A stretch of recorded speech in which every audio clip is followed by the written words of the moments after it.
चुनावी साल है। एक तरफ जहां सरकार प्रदेश में विकास यात्रा निकालकर लोगों को अपने काम बता रही है, वहीं दूसरी तरफ मानदेय में बढ़ोतरी किए जाने सहित 8 सूत्रीय मांगों को लेकर आशा कार्यकर्ता व सहयोगी हड़ताल पर चली गई है। उन्होंने मंगलवार से शुरू हुए दस्तक अभियान का भी बहिष्कार किया है। सड़कों पर उतरकर प्रदर्शन किया है। हम किसी से भीख नहीं मांगते, बस अपना अधिकार मांगते हैं। नारी शक्ति जिंदाबाद जैसे नारे लगाते हुए आक्रोश जताते नजर आ रही है।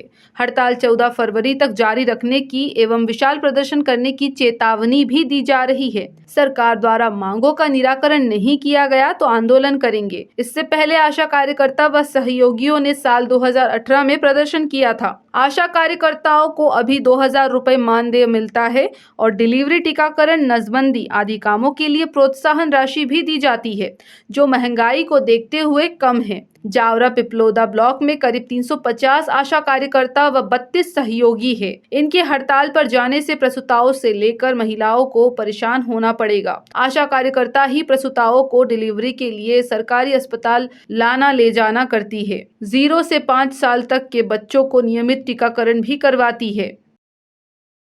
और हम लोग अभी फ़िलहाल हम लोग आशा सुपरवाइज़र हैं। पहले हमने भी आशा का कार्य किया है।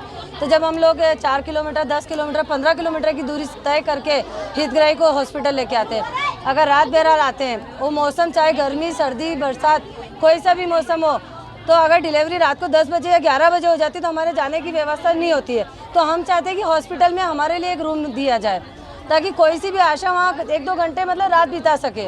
आपके साथ स्टाफ भी दुर्व्यवहार करता है क्या? हाँ, स्टाफ भी मतलब कुछ भी उठा के कह देता है कि आप होगी तो होगी आशा। ये कोई बात नहीं होती। हम भी एक आशा स्वास्थ्य विभाग की एक अहम कड़ी है, जिस हमारे द्वारा कोई काम नहीं चलता है। सारी जानकारी, जो भी रिपोर्ट, बच्चे कितने बच्चे हैं गाँव में, कितनी गर्भवती महिलाएं, कितनी हाई रिस्क महिलाएं, ये सारी रिपोर्ट आशा देती है। आशा के द्वारा ही हमारे ब्लॉक में सारी रिपोर्ट जाती है। और मतलब जैसे बच्चा कुपोषित है वो भी हम ही बताते हैं। सिस्टर, हमारी सिस्टर को भी हम ही रिपोर्ट देते हैं। सारी रिपोर्टें और सारा राष्ट्रीय कार्यक्रम हम करवाते हैं। और उसके बाद जी, मेरा नाम पूनम दायाम है। मैं ना तो अभी तक ना तो कुछ कार्य का मानदेय दिया गया है। बार बार कट के पैसे डालते हैं, बेचारी भटकती रहती है। हमारे आशा बनना को कोई सुनता ही नहीं है, ना उनका कोई इज्जत देते हैं। कोई भी अधिकारी उनको इज्जत से बात नहीं करते। आई होगी तो आई होगी आशा कार्यकर्ता।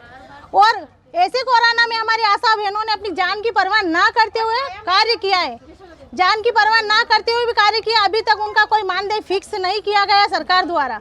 मानदेय की मांग कर रहे हैं? हमारी आशा बहनों की मानदेय फिक्स होना चाहिए। कट के टुकड़ों में पैसे नहीं मिलना चाहिए। कुछ भी मतलब सारी हमको काम का इंसेंटिव दिया जाता है आशा बहनों को। इस इंसेंटिव को बंद किया जाए और मानदेय फिक्स किया जाए ताकि उनको बार बार ना भटकना पड़े। उनको टुकड़ों में पैसा मिलता है। इसलिए मेरा नाम धापू सोलंकी, मैं पिपलोदा ब्लॉक से आशा अध्यक्ष हूँ। मेरा नाम चंदा गहलोत है। मैं उज्जैन संभाग की अध्यक्ष हूँ और आशा संगठन है हमारा। हमें मानदेय जो दिया जाता है, प्रोत्साहन राशि, वो सिर्फ मात्र 2000 रुपये दिए जाते हैं। और हम सभी आशाओं का ये है कि ये जो बार बार कट रहे पैसे हमारे इंस्टीट्यूट के, वो हमें एकजाई करके दिए जाए और एक आरोग्य केंद्र हमारा प्रतीक किया जाए। और माननीय शिवराज सिंह जी चौहान जी ने हम लोगों को कोरोना काल में, कोविड-19 में हम लोगों ने अहम भूमिका निभाई है। यहाँ तक कि जो कोविड-19 को क्वारंटाइन किया गया था जिस व्यक्ति को, हमने उसके घर तक जाके दवाई पहुँचाई है। हमने जो किया वो शायद कोरोना काल में कोई कर सकता था। फिर उसके बाद माननीय मुख्यमंत्री जी ने हम लोगों को 10-10 हज़ार रुपये देने का भी बोला था सर कोरोना योद्धा में। उन्होंने सिर्फ कार्ड बना के दे दिया हमें कोरोना योद्धा के कि आप कोरोना काल के योद्धा बन गए हो, बस। उसके बाद कोई पैसा नहीं मिला। हमने कई बार 2018 में भी हमने आंदोलन किया था, धरना भी किया था, लेकिन उनके कान में अभी तक कुछ भी नहीं जू तक रेंगी है। और हम आपके जरिए पत्रकार जी महोदय जी कि हम आपके जरिए ये कहना चाहते हैं कि हमारी बात वहाँ तक पहुँच जाए, शिवराज सिंह जी चौहान तक, क्योंकि हम आशाओं का अब सबर का बांध बहुत टूट चुका है। और 2000 रुपये में हमारा घर का खर्चा नहीं चलता है, बिल्कुल भी नहीं चलता है हमारा 2000 रुपये के मानदेय में। और हम लोगों को यहाँ से वहाँ भटकना पड़ता है मात्र एक 600 रुपये की डिलीवरी के लिए। इस अस्पताल से उस अस्पताल, उस अस्पताल से उस अस्पताल, हमारा किराया तक बिगड़ जाता है उसमें।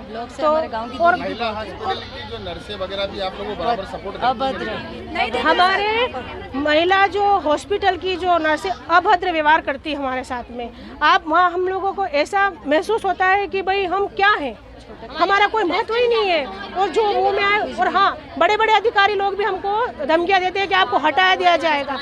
और हमारी आशा बहनें बहुत ही मतलब कम पढ़ी लिखी है, उनको हमेशा डर बना रहता है कि अधिकारी लोग धमकाते हैं, हटा देंगे हटा देंगे हटा देंगे। ऐसी कोई नर्सों का नाम है आपके दिमाग में जो आप अभी तो ट्रांसफर ही हो गया। अभी उनका ट्रांसफर हो चुका है। मैं बोलती हूँ उनका नाम, शशिकला मैडम, जो रसीद देने में उन्होंने मेरे को मेरी हम लोगों की आशाओं की औकात तक याद दिलवा दी थी उन्होंने कि तुम्हारी आशा की कोई औकात ही नहीं है। और हाँ, मैं माननीय शिवराज सिंह जी चौहान से निवेदन करना चाहती हूँ कि हमारे जावरा ब्लॉक में जो हॉस्पिटल है, हमारे रहने की व्यवस्था की जाए, नहीं तो फिर हम पूरा काम का बहिष्कार कर देंगे। क्षेत्र से ज्ञापन दिया गया है कि उनका जो मानदेय है और जो इंसेंटिव है उसको बढ़ाया जाए। वर्तमान में जो अभी उनको भत्ता मिलता है और जो मानदेय मिलता है वो उनके लिए जो उनकी ज़रूरतें हैं उनके लिए पूरा नहीं हो पाती हैं उनसे, तो उनकी जो मांगे हैं उनको जल्द से जल्द पूरा किया जाए ताकि वो और अच्छे से वो काम कर सकें। सर, ज़मीनी हकीकत देखी जाए तो ये लोग मेहनत करते हैं और कहीं ना कहीं शासन और प्रशासन को इन लोगों की मदद करना चाहिए कि रात और दिन ये लोग दौड़ते हैं। तो सर, आप इस तरह की कोई मांग ऊपर तक पहुंचाएंगे श्रेणी के लिए? अरे निश्चित ही आशा कार्यकर्ता जो हम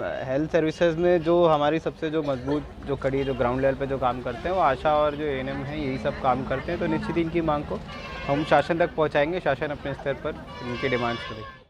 जावरा से जेपी मालानी की रिपोर्ट।